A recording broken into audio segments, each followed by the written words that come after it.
Bueno, Shabbat Shalom. Bien, nuevamente con los hermanos, el Señor nos da esta oportunidad para poder compartir esta escritura que Él nos dejó para seguir siendo edificados constantemente. Mientras el cielo y la tierra duren, nuestro Señor siempre estará cuidándonos. Amén. Comenzamos entonces un nuevo ciclo de las Escrituras. Son 54 parashat que se leen en el año para completar los 5 libros de Moisés, los cuales van ordenados de tal manera que vayamos teniendo una visión completa, una visión general de todo el plan de nuestro Dios y todo lo que tiene que ver con la voluntad de Él, para que nosotros podamos caminar en esta tierra con rectitud y estemos siempre en el camino de poder nosotros ayudar a nuestros semejantes con todas las bendiciones que nuestro Dios nos dé. Nosotros podemos tener para que los demás también puedan ser ayudados. Una de estas cosas sería poder compartir este estudio de las Escrituras, como lo vamos a comenzar a hacer hoy en este nuevo ciclo. Bien, esta parashá es la de Bereshit, es la primera parashá que se encuentra en las Escrituras. Y está desde Génesis capítulo 1, versículo 1, hasta Génesis capítulo 6, versículo 8.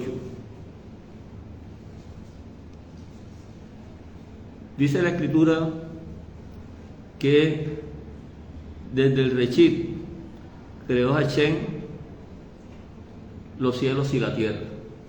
Este es el primer texto de la Escritura, es el primer versículo, y la Escritura comienza con cómo Dios puso este fundamento. Bereshit significa fundamento, lo que se traduce como el principio. Entonces todas las cosas que tienen que ver con la creación, con la organización de la tierra y los cielos que nosotros vemos, están fundamentados en este principio, en esta palabra. Dice que estaba la tierra desordenada y desconectada, estaba sin forma y desconectada, porque nosotros sabemos que cuando el Señor creó esto, Él lo hizo con un propósito de llevarlo a una finalidad, ¿verdad? A un final. Por lo tanto, Él hizo algunas normas, hizo un orden para que todas las cosas se fueran desarrollando de la manera como Él la tenía planeado. Entonces nosotros podemos observar en la Escritura, desde que comenzamos a leerla y a través de todo el recorrido de los libros, que Él tiene diferentes maneras de hacer esta presentación. Yo recuerdo que la parashá pasada, cuando comenzamos Génesis, estuve yo mismo, citamos ahí una comparación con lo que tenía que ver con las bodas, una boda. Así el Señor también la comparó. Pero resulta que en la Escritura nosotros muchas veces nos encontramos con parábolas y podemos ver que esta creación que nosotros vemos, que podemos palpar, es una parábola. O sea, las parábolas de Dios son una comparación con algo que tiene que ver con la eternidad. Desde el principio, cuando Él hizo la tierra y los cielos, Él dijo que esto había sido hecho de un material que estaba ya aquí determinado en la tierra, y que esto estaba como un caos, era un caos. Él no hizo un caos para formar la creación, sino que ya había un caos, algo había sucedido anteriormente a esto, y él vino a ordenar lo que estaba desordenado. Podemos ver entonces que la misma creación es comparada con una parábola del Señor. Cuando nosotros la leemos, nos vamos a dar cuenta que tiene un comienzo y tiene una finalidad.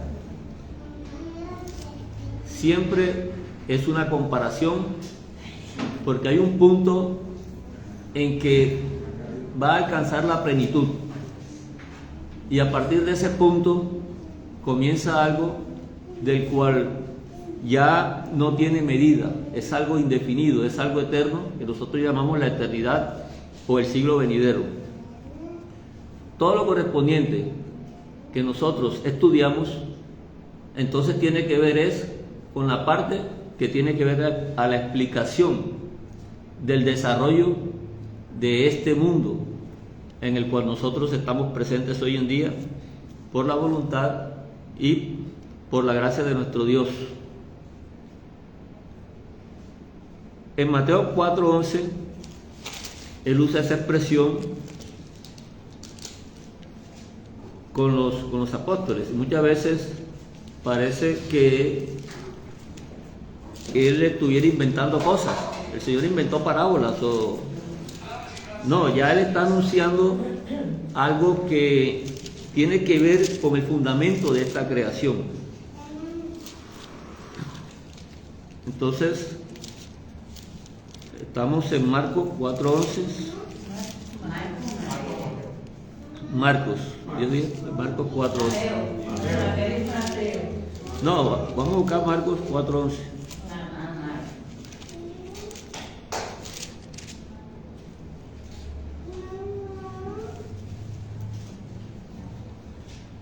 Entonces aquí le está hablando el Señor de una parábola precisamente, y les decía: a vosotros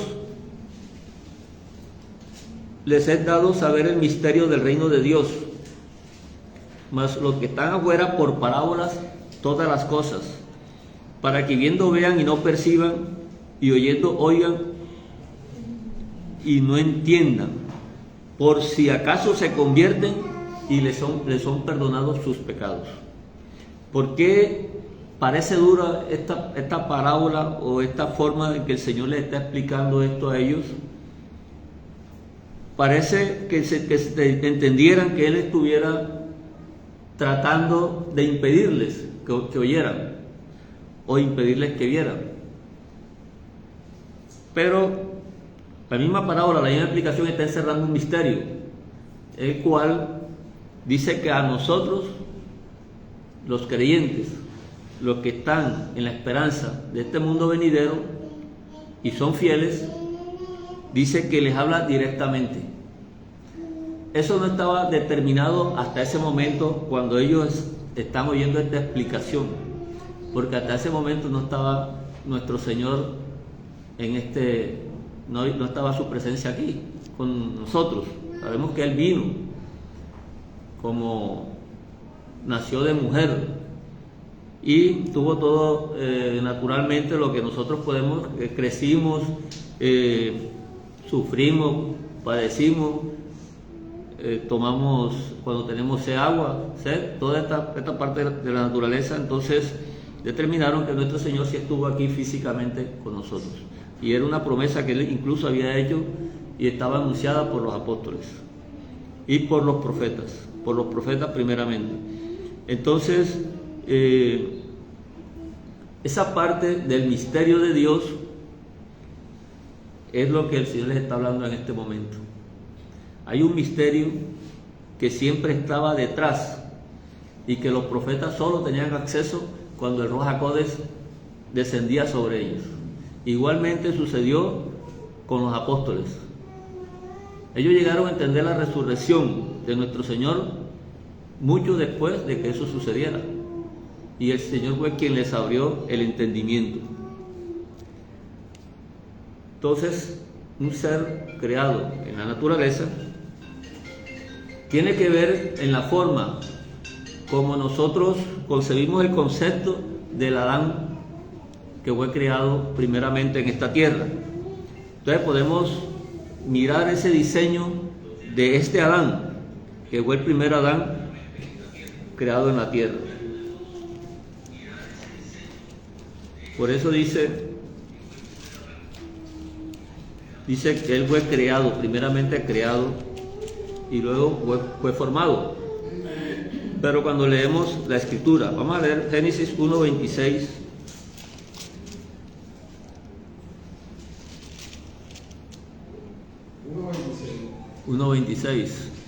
Un saludo a nuestros hermanos que están aquí conectados con nosotros: Willy González, Gustavo Ortega. Estamos aquí compartiendo con nuestros hermanos. Y seguimos entonces con el libro de Génesis. Génesis 1:26 dice: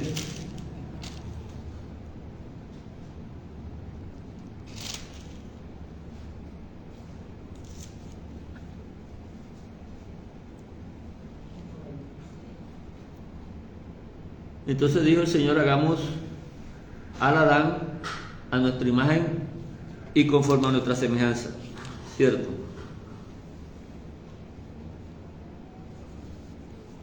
Esto lo dice el Señor del diseño del Adán. Pero antes de esto vemos algo que sucede en el 1:20.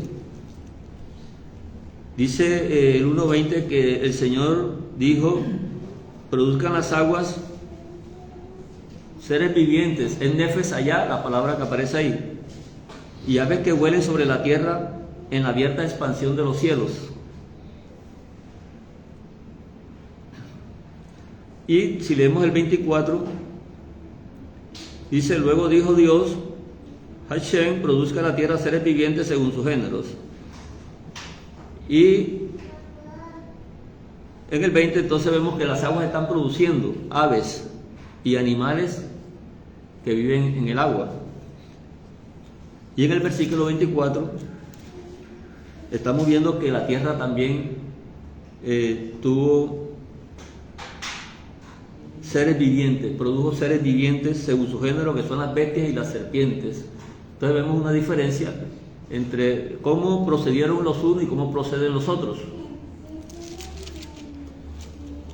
Pero el hombre, en forma especial, el Adán, le dice que vamos a hacerlo a nuestra imagen, conforme a nuestra semejanza. ¿Cierto? Entonces vemos una diferencia en esta creación que tiene que ver con los animales y la forma como ha sido concebido el hombre por Dios.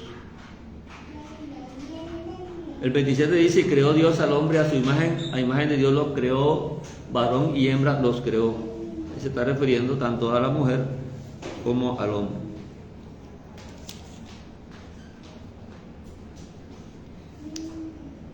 Aquí en el 2:7 vemos que dice: entonces Hashem, Dios, formó al hombre del polvo de la tierra y sopló en su nariz un aliento de vida, y fue el hombre un ser viviente.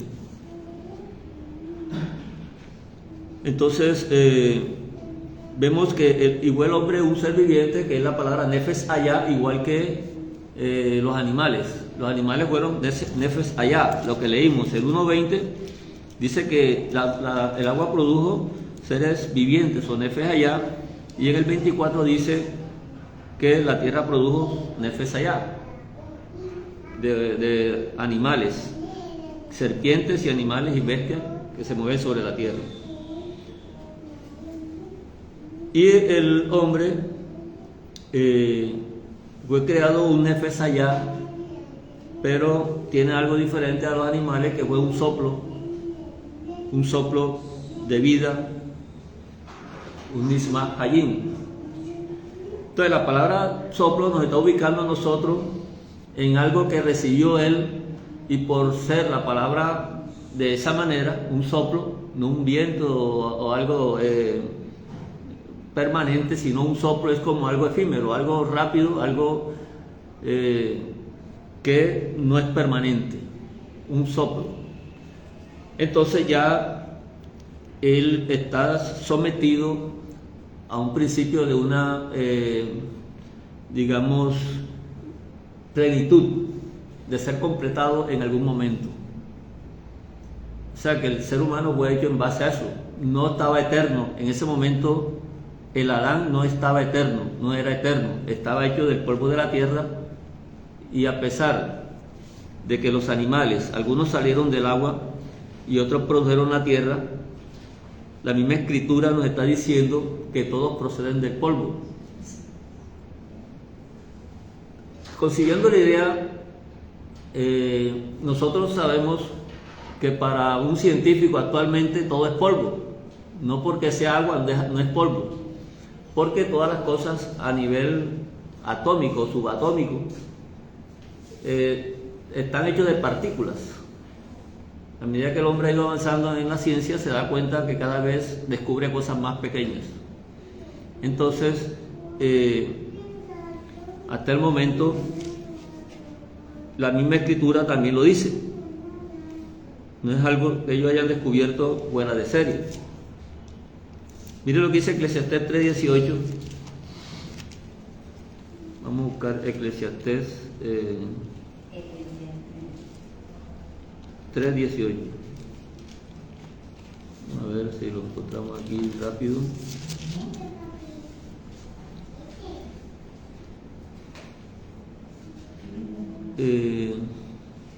Vamos a ver desde el 16 aquí. Vi más debajo del sol, en lugar del juicio allí impiedad, y en lugar de la justicia allí iniquidad. Y dije yo en mi corazón, al justo y al impío juzgará Dios, porque allí hay un tiempo para todo lo que se quiere y para todo lo que se hace. Dije en mi corazón, es así por causa de los hijos de los hombres, para que Dios los pruebe, y para que vean que ellos mismos son semejantes a las bestias. Porque lo que sucede a los hijos de los hombres y lo que sucede a las bestias, un mismo suceso es. Como mueren los unos, así mueren los otros, y una misma respiración tienen todos. Ni tiene más el hombre que la bestia, porque todo es vanidad. Ese es el concepto de la creación, o como dice los apóstoles, del polvo.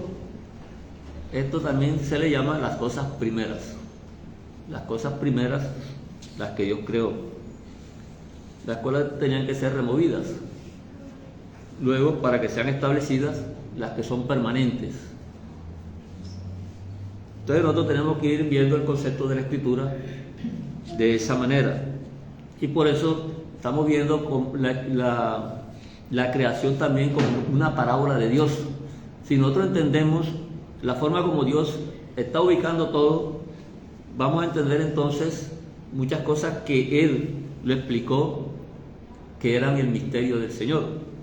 Era el misterio que Dios tenía oculto y que ninguna de las generaciones supo, solamente hasta que Dios lo reveló. Y en muchas partes el Señor nos muestra eso. Nos dice que las cosas secretas pertenecen al Señor.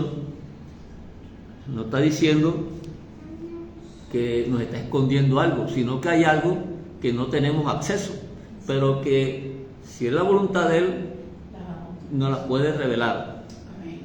O sea, están al alcance, pero nosotros por nuestros propios medios nunca podríamos tener alcance a ellas. Ahí están quietecitas. Y por eso es que el hombre, como dice Eclesiastés, en esto son probados los hombres, porque algunos con altivez piensan que están descubriendo las cosas de Dios y no necesitan a Dios, y comienzan a experimentar y a hacer muchas cosas que la ciencia le facilita y ponen de un lado de que eso pertenece a sus propios esfuerzos, a su propia sabiduría, a su propia prudencia. Y muchas veces lo dicen como datos ya definitivos, pero luego viene otro de los mismos investigadores y dice otra cosa que es más apropiada. Y así ha sucedido la historia a través de los tiempos, y vemos que muchas cosas han sido quitadas y puestas otras teorías. Hoy en día todavía se está debatiendo la idea del Big Bang. Y ya algunos dicen que el Big Bang pudo haber sido, pero que allá metió la mano Dios. O sea, una inteligencia metió la mano, porque ellos no le llaman Dios, no saben qué es Dios. Que hay una mano en eso. Bueno, cada vez ellos no se estaban encerrados ahí en su incertidumbre, y más adelante pues irán ellos también, algunos dándose cuenta de las cosas. De tal manera que todo en esta creación, porque Adán, a pesar de que no fue hecho eterno, todo estaba determinado para tener una transición. La transición de lo incompleto hasta lo completo en Adán era ser transformado en la determinación de los tiempos de Dios, ¿verdad? En la plenitud de los tiempos.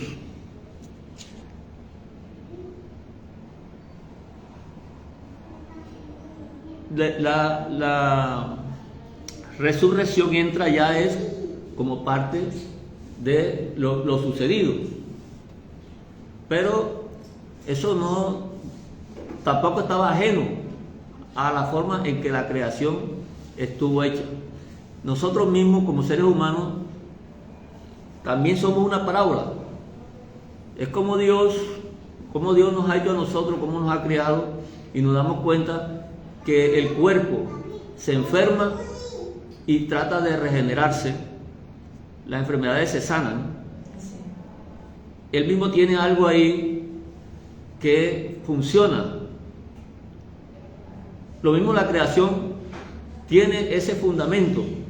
Ella podía restaurarse, tenía un sistema, un software que el Señor incluyó allá, que podía permitir que ella se fuera restaurando. Así que si hubo un pecado, una enfermedad, un tumor, iba a haber una forma de una restauración, que es lo que nosotros estamos presenciando a través del recorrido que nosotros llevamos como creyentes. Entonces la creación en sí ha sido un viaje hacia la plenitud, un viaje hacia la plenitud. Así comenzó Dios a formar el universo, a formar el mundo. ¿Y cómo escoge este planeta dentro de muchos planetas, muchos más grandes, no sé si mejores, más bonitos, pero Él escoge esta tierra pequeña como la conocemos nosotros, y aquí es donde vemos esta historia que estamos nosotros leyendo. Entonces vemos que Dios hizo el mundo. Esta parábola está constituida por 7 días. 7 días que el Señor vino poniendo en orden de uno en uno. Y cada día lo fue llevando a su plenitud, lo fue completando. Y cada día dio paso al siguiente día. Y en cada día, dijo el Señor, lo aprobó diciendo que fue la tarde y la mañana, un día, y ese día no faltó nada. No faltó nada. Fue completo y pasó. Y dice que fue la tarde y la mañana y vino el segundo día. Tampoco ese día faltó nada. Y así fueron sucediendo los días. Y llegó el 6º día, y dice la Escritura que vio Dios que era bueno, porque no faltaba nada. Todos los días fueron aprobados en su plenitud. plenitud parcial de cada día y ahora viene la plenitud de toda la semana. Y por eso el Señor hace un día, un Shabbat que nosotros lo consideramos, lo interpretamos como un reposo. Pero en ese día sí faltó todo. Ese día no había nada. Ese día estaba en blanco. No tenía la plenitud que nos está mostrando los otros días, que sí fueron completados todos, de uno en uno. Sin embargo, este día el Señor lo bendijo y lo santificó, a pesar de que no tuvo nada. Entonces la semana, o la plenitud de la semana, se completaba con un día que estaba en blanco. Esto a través de la Escritura siempre nos ha mostrado que Dios había enseñado a no hacer obras en ese día. No permitió el Señor hacer obra en su creación, estableciendo el mandamiento del Shabbat. Y de esa manera lo entendieron las personas en ese momento, que eran los estudiosos. Por lo tanto, la idea era para ellos no hacer nada, y cuando vino el Señor, ese era el choque que tuvo con estos religiosos, con estos fariseos, porque ellos estaban interpretando de la Escritura, y que la Escritura decía lo que ellos obedecían, porque ellos se sentían obedientes a Dios. Entonces el Señor hizo ciertas obras en ese tiempo, que era lo que Él trataba de transmitirles, que la plenitud de la semana o de los 7 días estaba compuesto de un día especial en el cual Él era el encargado de llenarlo de obras. O sea, las obras de ese día solamente iban a obedecer a su voluntad, por lo cual ahí no iba a meter la mano nadie que formara parte de esta parábola durante los 6 días primeros. Este día entonces Dios lo bendijo y lo santificó. Eso no lo entendieron los fariseos, los religiosos, y muchos hoy no lo siguen entendiendo, e incluso prefieren cambiar el día por un domingo o por otro día, porque están interpretando que ya ahora sí se puede hacer obra, pero como no puede ser el sábado para no pelear, o el Shabbat para no pelear con otros, entonces lo cambian mejor para el domingo y se evitan el problema de discusiones. Pero lo que el Señor nos está anunciando es que tenía para nosotros preparados en la plenitud de los tiempos unas obras que no pertenecían a los 6 días. ¿Cómo si a los 6 días primeros? cambiar el día a otro día que Dios estableció es como una arrogancia del ser humano, ¿verdad? Como decir, no, ese es el día del Señor, ese es el día de descanso de Él. Por eso es que el Señor dice que el terrenal piensa cosas terrenales.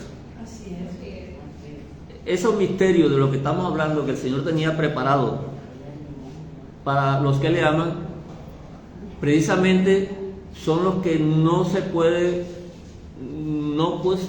entender por una persona que esté con su mente en las cosas terrenales, porque estas obras no pertenecen a ese mundo terrenal,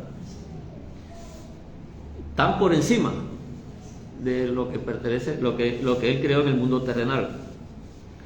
Entonces, por eso es que vemos que ese día se habló de maravillas, de señales, que incluso Él había hecho señales en Egipto, en el desierto, con el pueblo de Israel, mostrándole siempre que había algo por encima de todo lo que ellos pudieran comprender.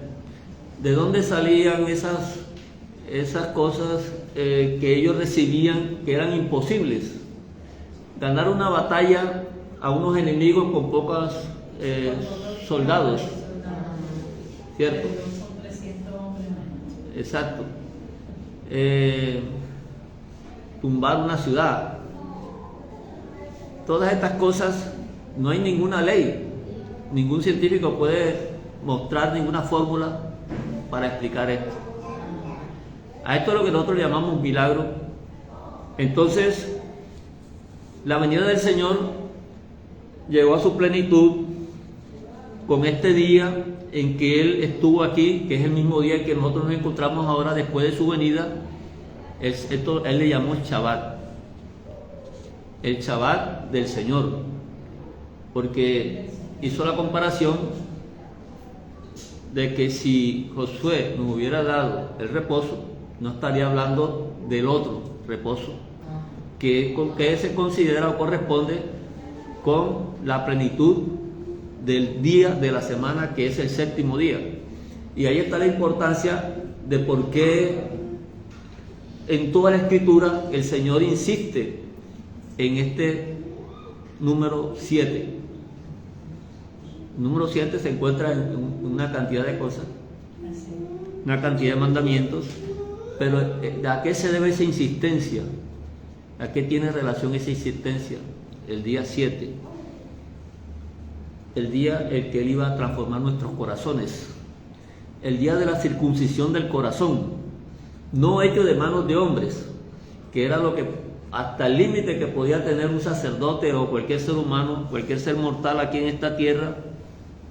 Una circuncisión hecha de manos era lo máximo que podía hacer una de estas personas que lideraban el pueblo de Israel, y eso era considerado como parte de la ley para que una persona fuera incluida en el pueblo de Israel. Si una persona no estaba circuncidada, no podía pertenecer al pueblo de Israel, no podía participar en las fiestas, no podía comer Pesaj. Y todos sabemos que Pesaj es un mandamiento fundamental en la Escritura. Igualmente todas las demás fiestas, no solamente esa, y participar en todas las demás cosas que tenían que ver con la ley. Pero en este día que el Señor circuncidó nuestro corazón, ese día no pertenecía a las cosas hechas por las manos de los hombres. Estas cosas estaban ya por encima del poder de Dios y estaba incluido en lo que el Señor tenía que llenar en ese día que había quedado totalmente en blanco cuando Él hizo la creación. Eso estaba anunciando era que ese día solamente Él podía llenarlo. Y por eso es que está anunciando de que en ese día nadie podía meter las manos. No se está refiriendo a lo que entendió el pueblo, de que era no hacer nada. Y de tal manera que hasta dejaban morir un enfermo, porque ellos consideraban que eso era pecado, y eso era la persecución que tuvieron con nuestro Señor.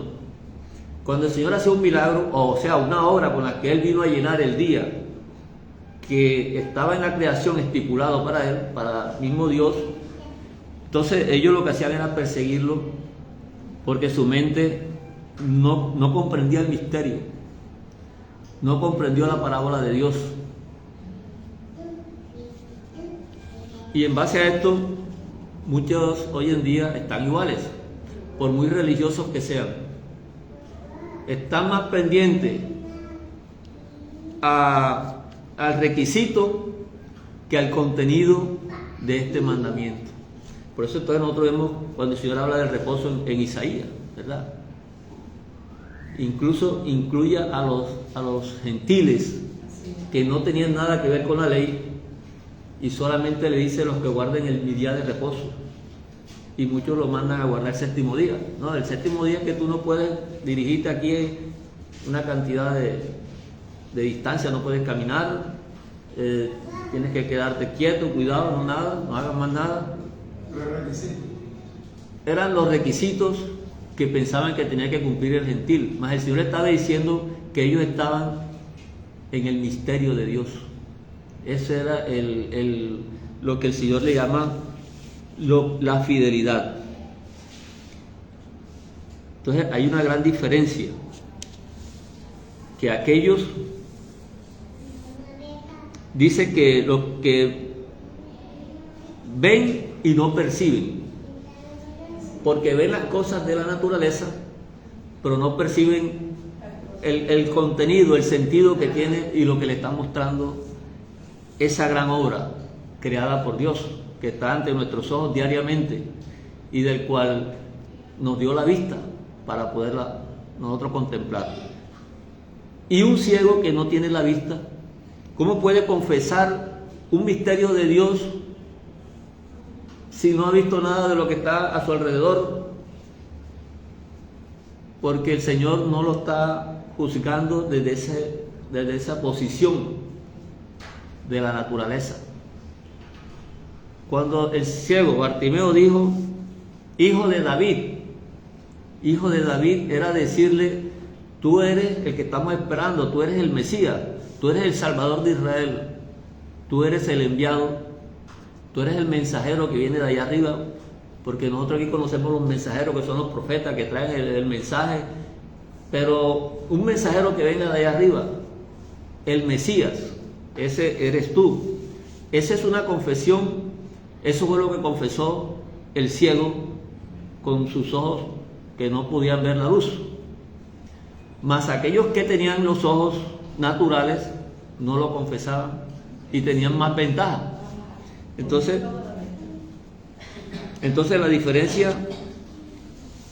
la diferencia ahí es grande, ¿verdad? Había una desventaja con el ciego, pero como eso no era lo que tenía que ver con el Señor, Claro, porque no se ve ni se oye con el oído natural. Claro, entonces ellos veían, no percibían, oían y no entendían. Por eso no se podían convertir, y al no convertirse no podían tener perdón en los pecados. Entonces los pecados no dependen de que entiendan más escritura que otra persona, no depende de que ore más que otra persona, ni que ayune más de otra persona. No depende de requisitos, depende de que esa conexión con el Señor, esas son solamente circunstancias, ese es el resultado, la consecuencia. Las obras son el resultado de la fidelidad que tengamos nosotros. De ahí muchas personas van a poder hacer más grandes obras, pero nunca van por la soberbia, a medirse con uno que la haga menos. Porque eso era lo que hacía el fariseo. El fariseo sí hizo una buena obra, y una obra grande, porque él dio mucho dinero ahí en el templo y eso le ayudaba a las viudas, pero no fue justificado porque no estaba conectado realmente con la fidelidad, con lo que el Señor, a través del cual Él nos muestra, nos conecta con la creación que estaba al principio sin forma y desconectada. Entonces, conectarnos con el séptimo día, conectarnos con el misterio de Dios, el que está mucho más allá de nuestros ojos físicos. Eso solamente pertenece a nuestro Dios. Entonces la fidelidad en sí es una incapacidad humana. Es la incapacidad humana. La fidelidad es la circunstancia mediante la cual el hombre no está en capacidad de hacer ninguna obra. No hay ninguna obra que diga que eso demuestra la fidelidad de una persona, ni la mide más que otro. Cuando los discípulos le dijeron al Señor, Señor, aumentanos la fidelidad, el Señor le dijo una comparación que lógicamente es hiperbólica. si tuvieres fidelidad como un granito de mostaza, lo cual era algo imposible porque ellos estaban haciendo una pregunta que no tenía sentido. Querían que le aumentara la fidelidad. Eso no se aumenta, porque la fidelidad está en Dios. Dios es el que proyecta, el que hace, su poder es el que se manifiesta, y su poder estuvo aquí antes que nosotros estuviéramos. Entonces no nos necesita a nosotros para manifestar su poder. Pero ya que estamos aquí, el Señor se glorifica en su criatura, en su creación, haciéndolo como Él quiera. Y por eso es que en ese Shabbat está su voluntad, la voluntad del Señor. Creo que es Isaías 58, si no me equivoco.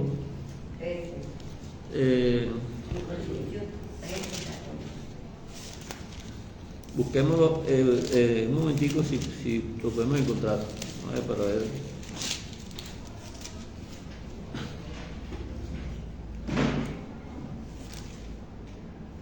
Vamos aquí en el 56. Dice, y el extranjero, 56.3. Vamos a desde el 2. Dice, bienaventurado, 56.2 en adelante. Bienaventurado el hombre que hace esto y el hijo de hombre que lo abraza, que guarda el día de reposo. Estamos entendiendo guardar el día de reposo, para no profanarlo, y que guarda su mano de hacer todo mal. Y el extranjero que sigue al Señor no hable diciendo, me apartará totalmente el Señor de su pueblo, ni diga el eunuco, he aquí yo soy árbol seco. Porque así dice el Señor, a los eunucos que guarden mis días de reposo y escojan lo que yo quiero y abracen mi pacto, yo les daré lugar en mi casa y dentro de mis muros, y nombre mejor que el de hijos e hijas, nombre perpetuo les daré, que nunca perecerá. Ahí está hablando de los extranjeros, y los extranjeros no tenían nada que ver en el monte Sinaí porque no estuvieron ahí, y en el Sinaí fue donde recibieron la Torá, el pueblo de Israel. Entonces estos eunucos, a pesar de no estar ahí, están siendo incluidos porque están abrazando el día de reposo.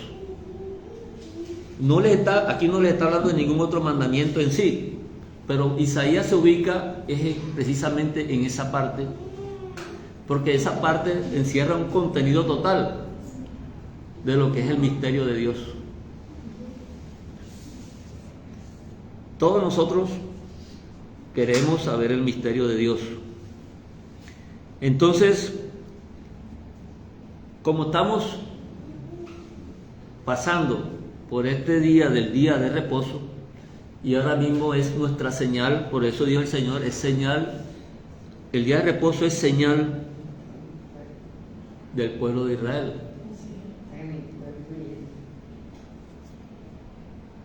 Entonces, Éxodo 31:13 lo dice. Tú hablarás a los hijos de Israel diciendo, en verdad vosotros guardaréis mis días de reposo, porque es señal entre mí y vosotros por vuestras generaciones, para que sepáis que yo soy Hachén que los santifico. Yo soy Hachén que los santifico. Hermano, orando. No, me llama la atención, o sea, a veces no se, sí es cierto, no se ha entendido el verdadero propósito del Shabbat, el contenido espiritual y aquello que no había sido revelado. Que de hecho a Jesús los fariseos lo acusaban de estar violando el Shabbat. Pero claro, el Shabbat no fue hecho por causa de Dios, sino por causa del hombre. Entonces Él es el Shabbat que está dado a ellos como señal. Es decir, que Él es el mismo Shabbat. Él es el que iba a traer el reposo, el descanso a nosotros, de manera que Él es el que iba a orar, ¿ya? A orar para traer el reposo que el pecado inclusive había quitado de nosotros, ¿ya? Porque lógico, al ser Dios la creación en 6 días y descansar el 7º día, era para que nosotros estuviéramos reposando con Él. Pero resulta que el pecado troncó el reposo. Entonces quedó como que, como señal, ¿ya? De Dios. ¿Para qué? Para nosotros, no por causa de Dios. Claro, la señal Hay que entender que a veces nosotros usamos la palabra guardar y ya tenemos en la cabeza que guardar es cumplir un horario o un requisito. No, vigilar. Pero vigilar es mejor, porque esa vigilancia es la que nos mantiene en expectativa a lo que, y vigilar es que no estoy haciéndolo yo.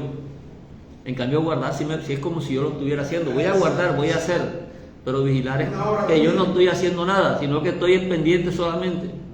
Entonces es algo que viene esperando de pronto que es otro que lo de acuerdo. Lo va a traer. Juan 9:16 dice, Juan 9:16 dice aquí,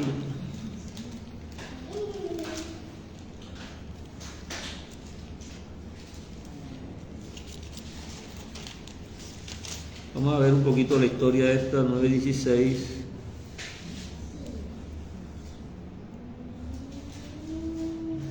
Preguntándole por el asunto del ciego a los fariseos, ¿verdad? Aquí está, ahí dice, vamos, en el 14, en el 13, porque era en el día de reposo. Llevaron ante los fariseos al que había sido ciego y era día de reposo cuando Jesús lo había hecho lodo y le había abierto los ojos. Ahí está. Volvieron pues a preguntarle también los fariseos cómo había recibido la vista. Él les dijo, me puso lodo sobre los ojos y me lavé y veo. Entonces algunos de los fariseos decían, ese hombre no procede de Dios. Ese hombre no procede de Dios. De una o de otra manera, por lo menos desde el punto de vista de nuestros hermanos que son cristianos, bueno, en esa forma de concebir la teología de Dios, ellos le llaman el que está cumpliendo el reposo está bajo maldición, porque está bajo la ley. Y el que está en la teología de guardar el día de reposo, como nos lo han sido enseñados, lo ven a ellos como que no están cumpliendo el mandamiento y no están cumpliendo los requisitos. Entonces, de una o de otra manera, todo procede como de una mente material. Pero en el fondo, lo que el Señor quiere no es que nos juzguemos los unos a los otros. Y esto fue lo que pasó con estos fariseos, porque le está diciendo, ese hombre no procede de Dios, porque no guarda el día de reposo. Entonces ellos están juzgándolo de esa manera. De tal manera que ellos terminan incluso echando de la sinagoga a ese ciego. ¿Verdad? Era la forma como ellos juzgaron y como vieron esto. Y ese hombre no procede de Dios porque no guarda el día de reposo. Pero otros decían, un hombre pecador puede, ¿cómo puede un hombre pecador hacer estas señales? Y había disensión entre ellos. Ahí están, se estaban juzgando los unos a los otros. Pero esos que estaban razonando, estaban vigilando. ¿Se acuerdan de Nicodemo? Nicodemo era un gran maestro de la ley y eso no lo hacía menos que los demás, ni lo hacía más. Él era una persona humilde. Pero Nicodemo vigilaba. Porque él guardaba la Torá, guardaba todo, pero él se ve que era que vigilaba, porque él fue incluso desafiando todos los problemas que podía ocasionarle el llegar a acercarse al Señor. Y lo hizo aún de noche, se acercó de noche, como ocultamente. Entonces, por lo menos él fue a vigilar, fue a investigar y a preguntar. No entiendo entonces qué es lo que pasa. Debe haber algo más atrás ahí que no entiendo. Voy a preguntar, voy a acercarme, no pierdo nada. Y güey preguntó. Y miren la forma como el Señor le está hablando a él. Tienes que nacer de nuevo. ¿Cómo voy a nacer yo de nuevo? Ya yo estoy aquí, ya no, eso es imposible. ¿De qué le está hablando el Señor? Le está hablando del misterio de Dios. Del misterio del reposo. De la nueva creación. De la nueva creación. Tiene muchos nombres. Tiene muchos nombres y ahí es donde vamos a ver cómo la escritura se va conectando desde todos los puntos. No hay forma de salirse de ella. Hay personas que ya deben reconocer que están haciendo cosas que no pertenecen o no coinciden con la Escritura, pero no les importa porque perderían sus privilegios en la comunidad donde están. No se atreven a decir cosas que la pueden desprenderse fácilmente y no importarle, porque el Señor dice que nosotros no obedecemos mandamientos ni tradiciones de hombres, ¿cierto? Es mejor servir a Dios que a los hombres. Entonces no se atreven porque no están desprendidos, porque no entienden, porque no pueden ver para percibir y oír para entender. Por eso no pueden ser perdonados, porque ellos sí saben, porque una persona por ignorancia, el Señor de pronto por eso es mejor ser ignorante, como dice el Señor, háganse ignorantes. Claro, para que llegue a ser sabio, háganse ignorantes, porque es en ese sentido. Entonces, por ignorancia, el Señor justificará mucho, pero es que el soberbio y el sabio, no se hagan muchos de ustedes maestros, los cuales recibirán mayor condenación. Porque llegan a entender algunas cosas que están mal y prefieren seguir. Hay muchos esos teleconferencistas, telepastores que hacen desastres y ellos están felices en lo suyo y de pronto esperando que Dios así lo va a reclamar. Ellos están pensando en su propio vientre, como dice la Escritura. Entonces el Señor, estos fariseos que estaban juzgando con la mente terrenal, con las cosas terrenales, no pudieron comprender eso. Y por esa causa pretendían matarle. O sea, en vez de buscar una forma de entender o de llegar a una conclusión con él, de pronto hasta hacerlo quedar como mentiroso, porque al que está seguro de lo que dice puede tener argumento para rebatir con el otro.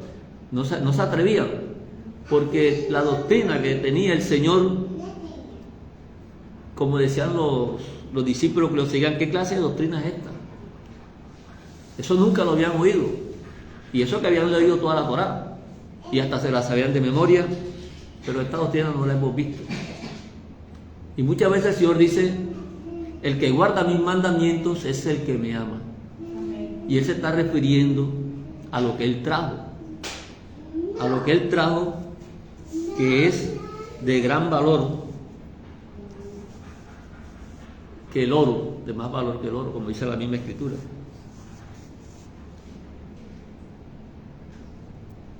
Y por eso en Juan 5:17, pasaje mal entendido,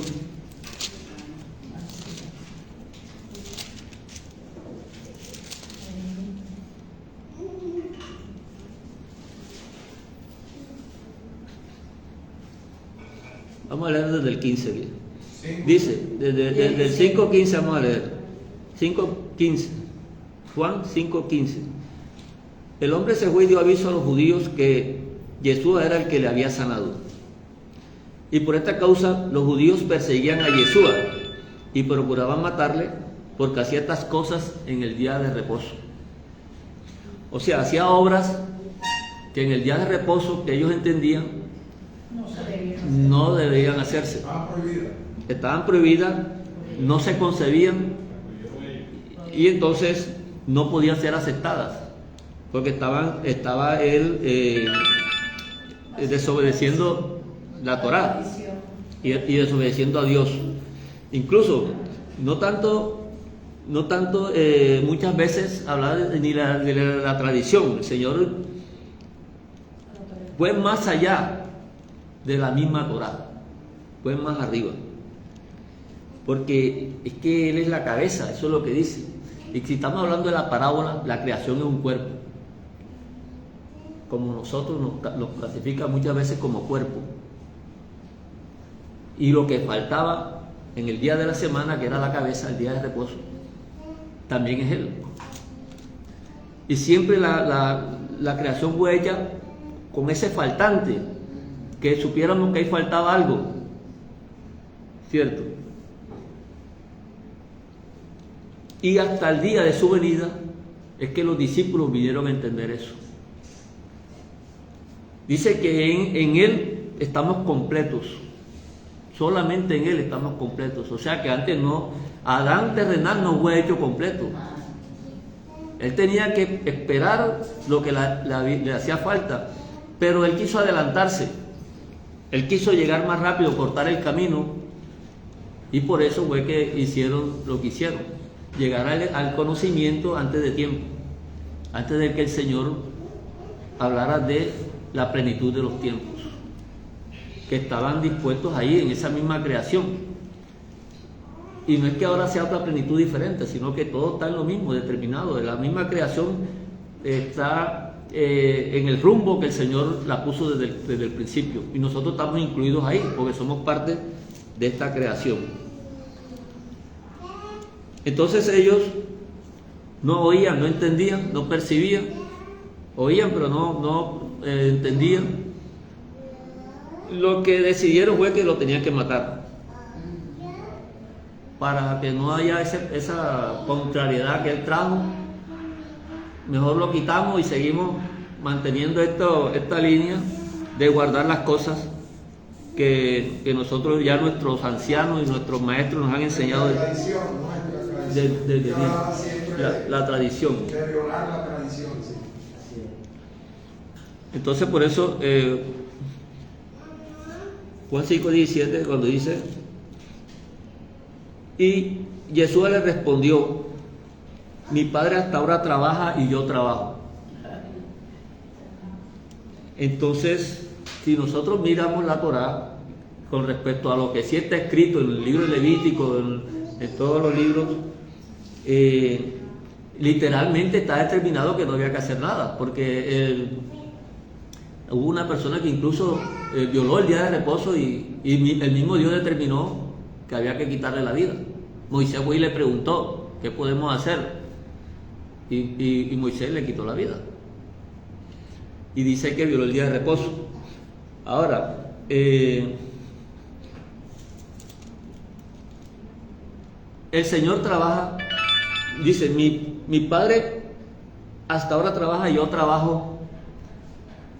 Entonces no se estaba refiriendo a esa parte de los 6 días. Se estaba refiriendo a que ellos estaban haciendo el trabajo para el cual Él vino encomendado. El Shabbat del Señor, o sea, Él. Exacto. Y esa era las obras que Él estaba haciendo. Y Él casi está haciendo las obras, y por eso no la conectaban con la Torá, los maestros, porque ellos estaban esperando a que viniera una persona que, como estaban acostumbrados, los debates y las discusiones, que sabe más, el que sabe menos. Pero el Señor nunca le salió con discusiones de la Torá ni los contradijo en las cosas. Siempre le hablaba era por sobre lo que ellos decían. Siempre. Díganme quién está en esa moneda. No, el César. Bueno, dale a él lo que es de él y a Dios lo que es de Dios. Ya. Él no se ponía a discutir con nadie. Y dése en cuenta que en todas las enseñanzas que él hace y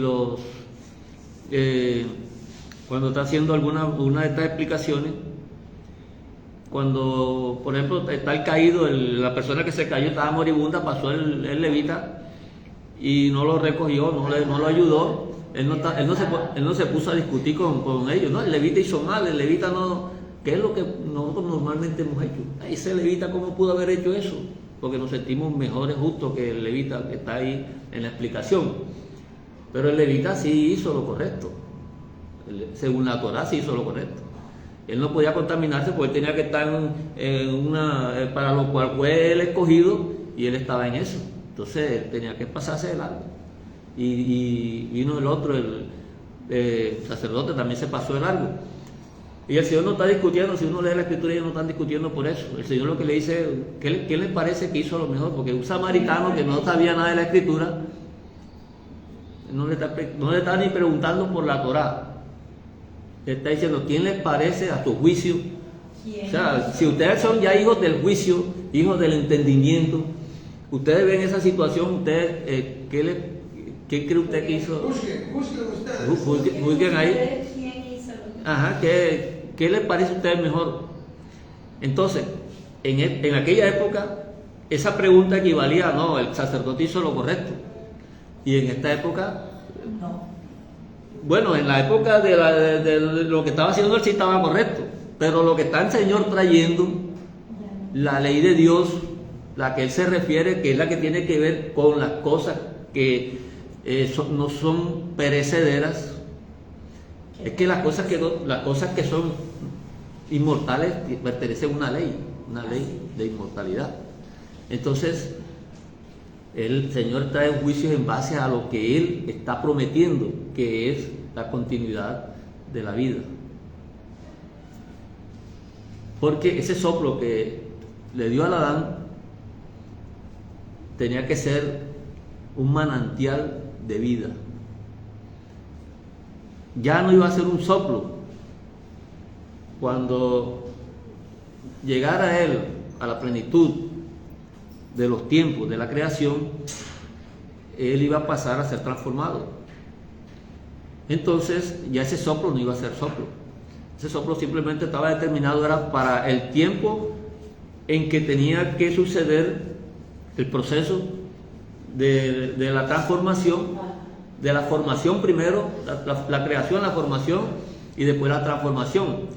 O sea que el Señor lo iba a hacer, que es lo que tenemos nosotros pendientes. A nosotros nos ¿cómo dice? Cuando se va a hacer un pan, la masa, una comparación. Entonces toman la masa, el Señor cogió la masa y la metió al horno. Él no iba a dejar que esa masa se quemara.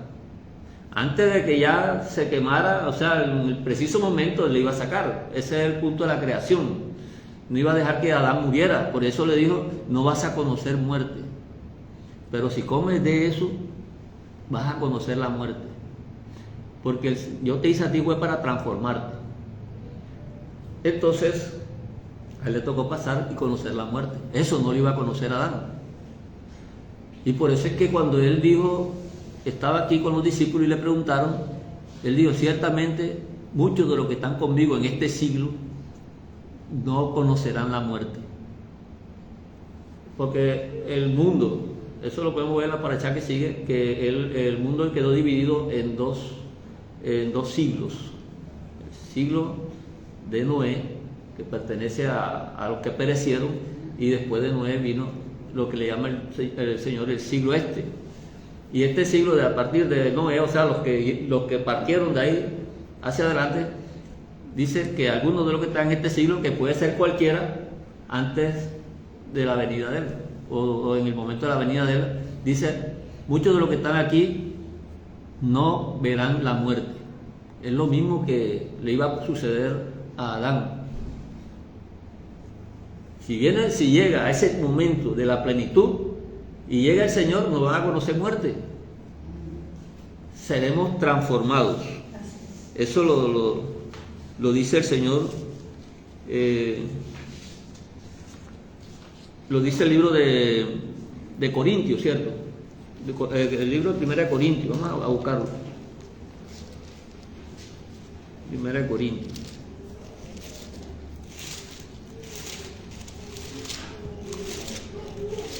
Capítulo 15, por acá está eso. 15:51. Mira aquí el misterio, ¿vieron que es un misterio? Es un misterio que el Señor está revelando aquí. Aquí les digo un misterio. No todos dormiremos, pero todos seremos transformados. Muchas personas no dormirán, porque a los muertos le está diciendo el Señor, dormidos.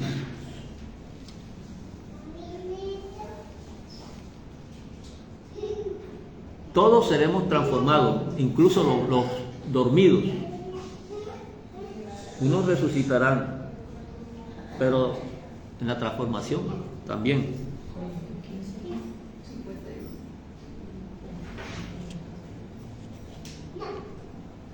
Entonces por eso cuando leemos Éxodo 31:14 y textos como estos, nos dice, así que guardarán, o sea, vigilarán el día de reposo, que es lo que debemos estar haciendo todavía, porque santo es a vosotros. El que lo profanare, de cierto morirá. Porque cualquiera que hiciera obra alguna en él, aquella persona será cortada de en medio de su pueblo. ¿Quién se puede jactar de decir que no ha hecho alguna obra desde ese punto de vista en el Shabbat? Si nosotros juzgamos el Shabbat como no hacer nada ni obra, ¿quién en esta tierra se podría jactar de que todo lo ha hecho perfecto en los reposos? Por lo tanto, tiene la salvación ya ganada. Entonces la Escritura le está mandando el mensaje aquí mismo, en este texto le está mandando el mensaje. Usted sabe que eso es imposible, entonces por ahí no va la cosa. No es el anuncio, porque el Señor no pone cosas imposibles. Entonces lo que sí está diciendo es profanar, es meter la mano, como se acuerdan que estaba cayendo el arca y alguien metió la mano ahí. No metan la mano en las cosas del Señor, no metan la mano en mis cosas, porque aquí solamente el que hago la obra soy yo. Yo soy el que circuncida el corazón, ustedes ninguno va a circuncidar el corazón, y muchos pretenden hoy estar circuncidando hasta el corazón a las personas. Eso viene de parte mía, y así es que ustedes lo tienen que entender. Y realmente eso es lo que pertenece a lo que nosotros llamamos la misericordia del Señor. Mire lo que dice Marcos 2:27. También les dijo, el día de reposo fue hecho por causa del hombre, y no el hombre por causa del día de reposo. O sea, el hombre no gobierna ahí. El hombre no gobierna ahí, el que gobierna ahí es el Señor. En el 28 dice, 2:28 dice, por tanto el Hijo del Hombre es el Señor del día de reposo. Es que el Señor de ese día soy yo, ustedes no tienen que mandar a nadie ahí. ¿Cómo le vas a mandar al otro que si se le cayó la ovejita no la saques de ahí? ¿O cómo le vas a mandar al otro que si se enfermó, que tiene un enfermo, no lo sane, porque es día de reposo? ¿Cómo? Ahí no gobiernan ustedes, eso no le corresponde a ustedes. Y yo lo estoy diciendo a mi manera, cómo son las cosas. Por eso él dice, misericordia quiero y no sacrificio. Ese es lo que tiene que ver ahora con la misericordia de nuestro Dios. Vamos a ver Jeremías 31:3.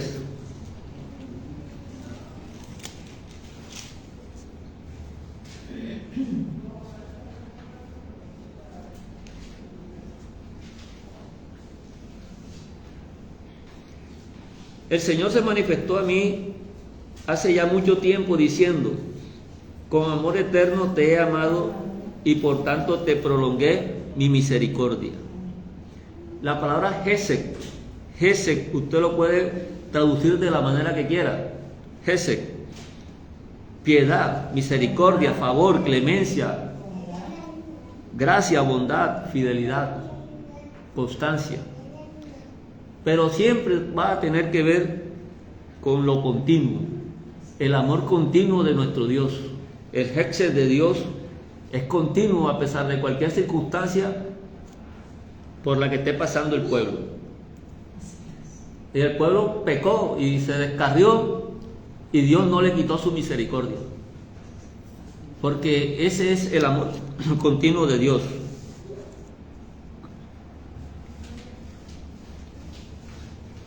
Lucas 1:54.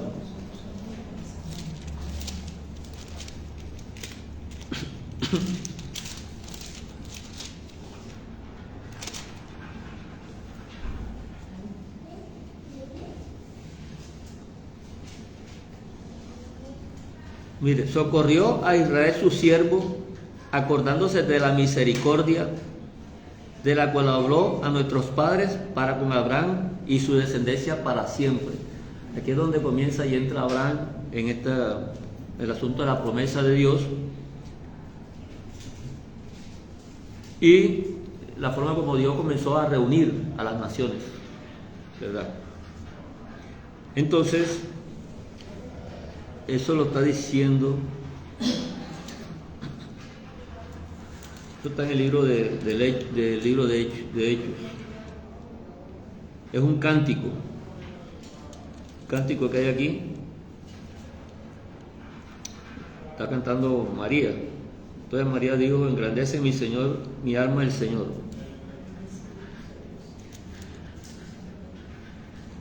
Bueno,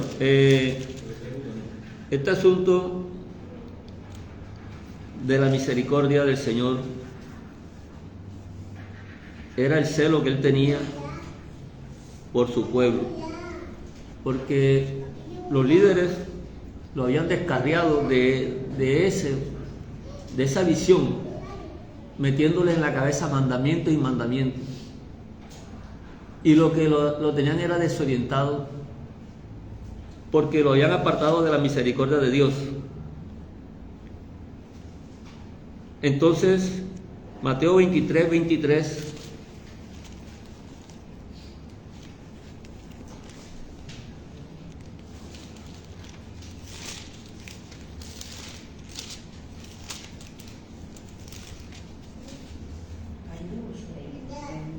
Aquí le está hablando duramente a los fariseos, o sea, a los maestros de ese tiempo. Mateo 23. Hay de vosotros, escribas y fariseos hipócritas, porque diezmáis la mente y el enerdio y el comino, y dejáis lo más importante de la ley, la justicia, la misericordia y la fidelidad.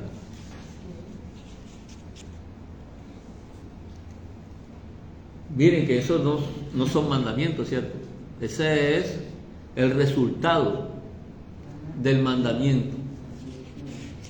Ese es el resultado, esa es la vida, lo que la Escritura dice. El mandamiento sin la fidelidad está muerto. Y la obra sin la fidelidad está muerta. Porque la fidelidad viene de nuestro Dios.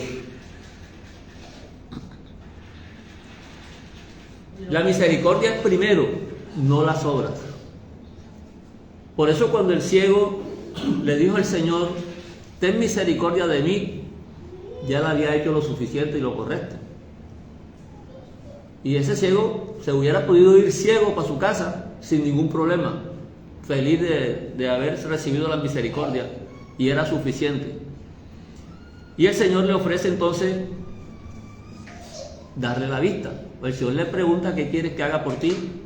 Y él le dice: entonces dame la vista, si me vas a dar algo, dame la vista. Entonces le está dando doble bendición. Pero realmente la persona que se arrepiente no va pensando en qué va a ganar. Simplemente entiende que la misericordia del Señor es mayor que todo esto. Y una persona, a pesar de que padezca en este mundo todos los padecimientos que tenga, como le pasó a Job, ellos saben y dicen: yo sé que con estos ojos he de ver a mi Señor. Entonces la misericordia no son los milagros. La misericordia es primero que los milagros. Y la misericordia entonces tiene que ver con la esperanza y la vida venidera, que es la resurrección de los muertos, y que todo lo que tenga que ver en este mundo, que va a ser recogido, ya no será más, ya no habrá más dolor, ya no habrá más llanto. Solamente esto será una circunstancia en el tiempo y en el recuerdo. ¿Tú vas a decir algo? Bueno, respecto a lo que está diciendo ahí ahora, mi tía estaba ayer en mi casa con mi mamá, es hermana de mi mamá, tiene también 80 años, y ella ha dicho: ya yo estoy aburrida, ya me quiero morir. Y yo le doy gracias a Dios que tiene 80 años y todavía está ahí sanita, o sea, tiene dolencias ya, como que digamos, de edad también. Entonces yo le digo: usted tiene que esperar, y le digo que cuando venga la vida eterna se va a gozar. ¿Cuál vida eterna? Vida eterna, tú estás loca, que vida eterna. La vida que no sabía es esta que tenemos. Yo le dije, no señor, tenemos otra que es mejor, que no va a haber llanto, dolor ni nada de eso. Entonces, y que viene la resurrección. Igual, si así fuera, Cristo desde que está viviendo y no viene. Y si así fuera que hubiera resucitado, ya hubiera resucitado a los profetas, por decir algo. Yo le digo que eso es a su tiempo. Pero ¿a dónde voy a eso que dice que, o sea, las personas dicen que viene, que hay vida eterna, que eso, y, o sea, sienten que como no es así por lo que ya por lo que cantan. Exacto, por lo que cantan. Por eso ven y no perciben, oyen y no entienden. Ajá, lo que hemos hablado. Que realmente- Porque no ha venido sobre ellos. Que realmente eso se está diciendo, hay que repetirlo de generación en generación. Nosotros los oímos y después nosotros vienen otros y si las cosas siguen así, y también repetirán el mismo mensaje. Exactamente. Y eso que cada uno vive oyenta. No, y los incrédulos también repetirán el mismo mensaje. Bueno, entonces terminamos leyendo aquí. En Mateo 9:16 dice que nadie pone remiendo de paño nuevo en vestido viejo, porque tal remiendo tira del vestido y se hace peor la rotura. Entonces, si nosotros ya hemos entrado en el misterio de Dios, que Él se lo reveló a sus siervos, porque así dice la Escritura, dice entonces que ni echan vino nuevo en odres viejos, de manera que los odres se rompen y el vino se derrama y los odres se pierden, pero se echa el vino nuevo en odres nuevos y lo uno y lo otro se conservan juntamente. Entonces hay algo nuevo que el Señor nos trajo y también nos cambió el odre y ya tenemos un odre nuevo, y tiene que ver con el primer milagro que Él hizo cuando asistió a la boda de Canaán, que Él transformó un vino, exacto, el agua en vino. Entonces Isaías 42:9,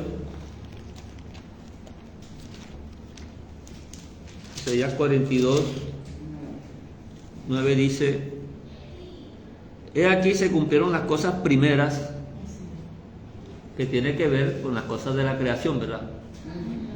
Y yo anuncio las cosas nuevas. Antes de que salgan a luz, yo se las haré notorias. Entonces ya nosotros ahora estamos en las cosas nuevas. Isaías 48:6.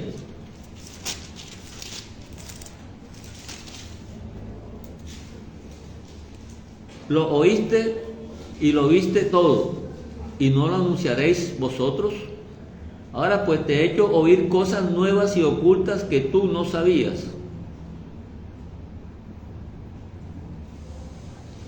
Ahora han sido creadas, no en días pasados, ni antes de este día las habías oído. Para que no digas, he aquí, ya yo lo sabía. Había una fuente donde yo podía investigar y lo supe, ¿no? Eso es lo que está anunciando Isaías en ese momento. Está hablando de las cosas nuevas. Y por eso siempre estamos oyendo la frase que somos una nueva creación. Tenemos entonces que vivir en vida nueva. Y esto es uno de los mensajes que en toda la Escritura nos está siempre manifestando el Señor, y que nos lo está mostrando por medio de sus parábolas, las cuales hay que entender, porque las parábolas siempre van a ser anunciadas de acuerdo a lo que nosotros vemos, pero vigilando la parábola es que vamos a ver el sentido profundo, el misterio de Dios que está detrás de ella. Bueno, hermanito, entonces aquí terminamos. Aquí está la hermana Yané Andrade también, Yolanda Pérez, Ana Milena, Jesús Moreno, Elena Mantilla. Un saludo para todas las hermanas y que el Señor siga bendiciendo a todo su pueblo. Shabbat Shalom. Shavuot Tov, ya hemos finalizado el Shabbat.